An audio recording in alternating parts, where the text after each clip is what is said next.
Good evening and thank you for joining us. I'm Alex Flood. Around 200 people took part in the Fall Walk to raise overdose awareness today in memory of the ones lost to drugs and addiction. Participants walked from the Arthur Street Walmart all the way to Cam Park. Mitchell Ringos has more.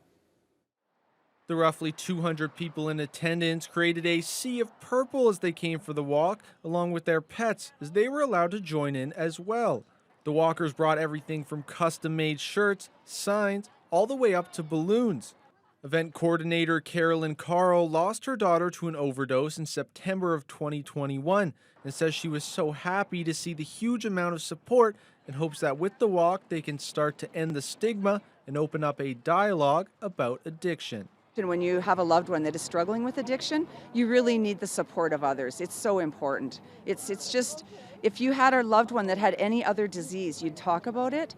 But because addiction has such difficult behaviors, people tend to not want to talk about it. They're quite ashamed of it, and there is nothing to be ashamed of. We need to make addicts feel comfortable to start reaching out for help as well.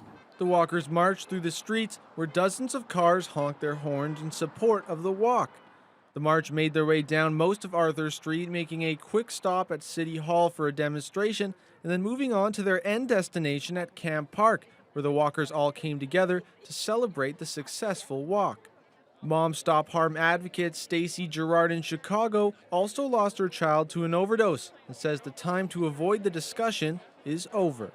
Not everybody agrees. Not everybody sees an addict for who they are. They're a person. They're son, daughter, brother, sister, aunt, uncle, grandson, granddaughter, Addiction doesn't discriminate. Mental health doesn't discriminate. And it's time that we really shed a lot of light where it needs to be shed.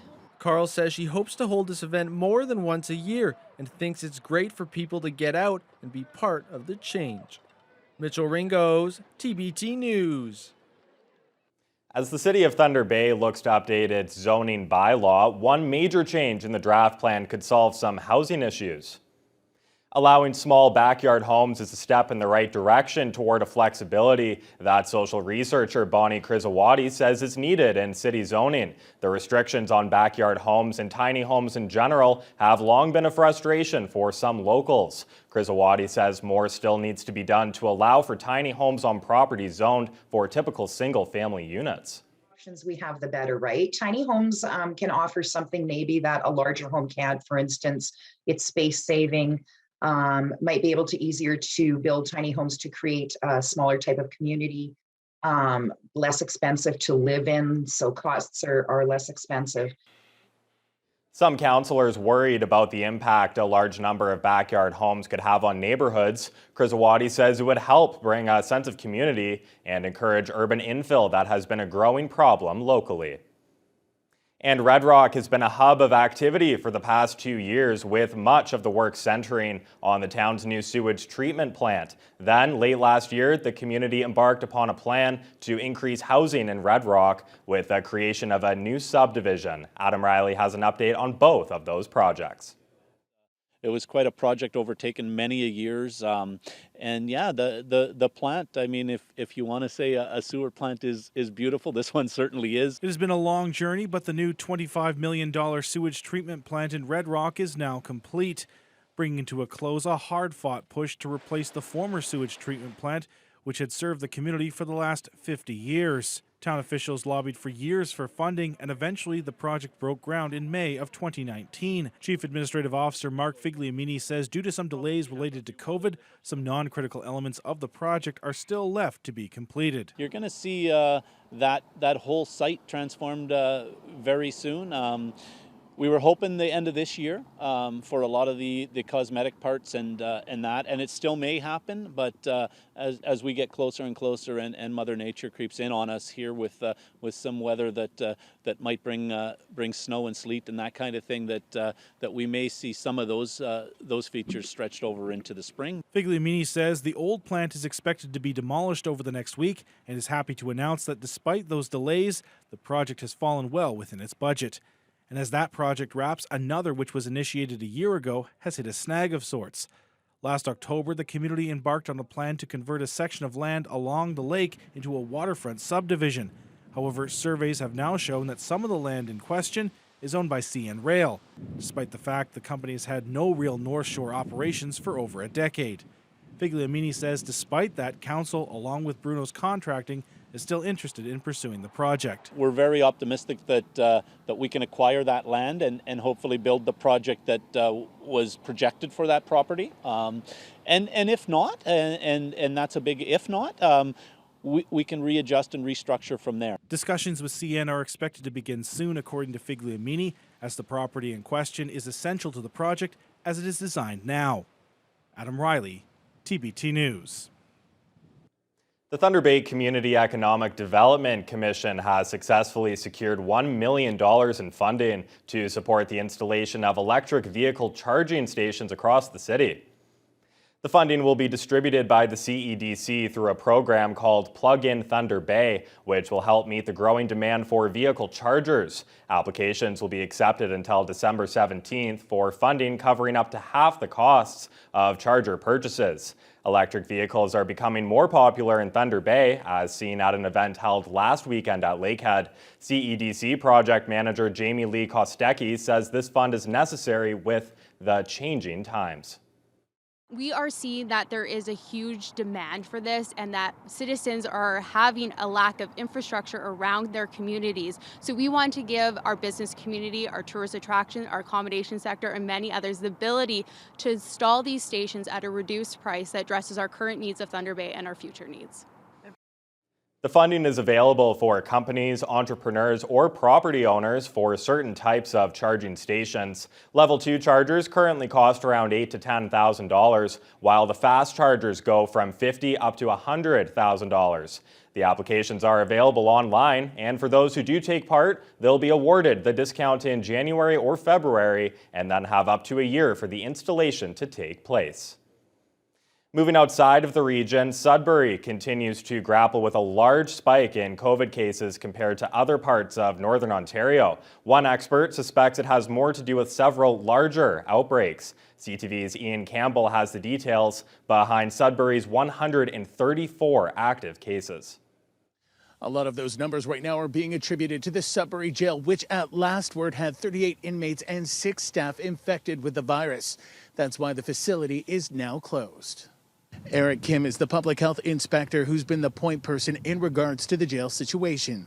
We are working our best to figure it out where exactly these positive cases are coming from by either investigating their looking back on their onset and period of communicability to see and link each individual how they connect. Public Health Sudbury, though, still has a drastically larger infection rate than other health units in the north. Whether it's the jail or bars and restaurants reporting outbreaks, immunologist Alain Simard says it's proof how 1 or 2 can lead to a large spike in numbers. He adds we should always take it seriously. That said, when we look at the numbers recently, the majority of the cases that we've seen have been outbreak associated. So those to me are always slightly less of a concern in the sense that it's, with contact tracing and public health advising everyone and getting everyone, all the close contacts tested, it's a lot easier to contain. He says when the cases are of an unknown source, that's when it's in the community and the virus can spread. Simard adds there's no evidence yet to suggest the vaccines are weakening, as there's been no noticeable uptick in the amount of breakthrough cases. That's when the virus beats the vaccination. Ian Campbell, CTV News, Sudbury. Staff and students at Lakehead University are celebrating the 40th anniversary of the LU Student Union. LUSU and Lakehead officials came together outside the school library this week to mark the milestone. For 4 decades, LUSU has worked on behalf of its students to advance social justice initiatives such as Indigenous rights, cultural awareness, women's safety, and more. The event included guest speakers and the unveiling of a new logo that matches the retro vibe of when it all first started. LUSU President Lahama Naeem and LU President Moira McPherson say the student union has accomplished so much since 1981. The year really does look like a big celebration throughout the year with our members, with our partners, with our community organizations, and we really do strive on on student empowerment and student involvement, and that's something that will be seen throughout the year as well. There have been so many initiatives that LUSU, executive, administration, staff, faculty have all come together to work with students and to be able to develop and lead new initiatives that in each case have allowed the university to evolve and grow.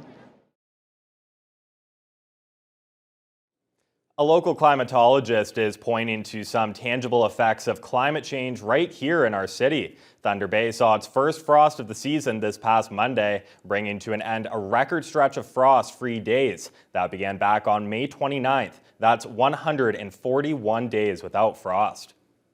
To put that into perspective, climatologist Graham Saunders says back in the 90s, the city typically only saw about 100 frost-free days per year. He says Thunder Bay and other parts of Canada aren't just setting new temperature records, the old marks are being completely shattered.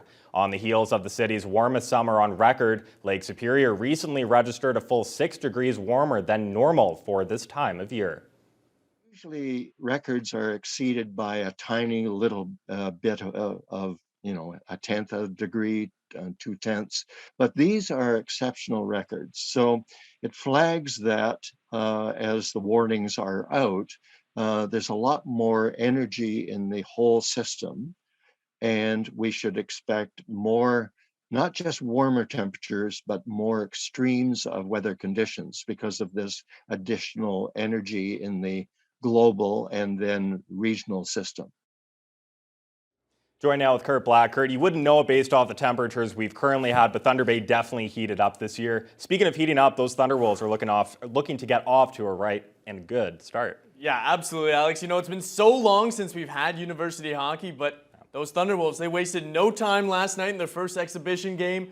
We've got the highlights right after the break.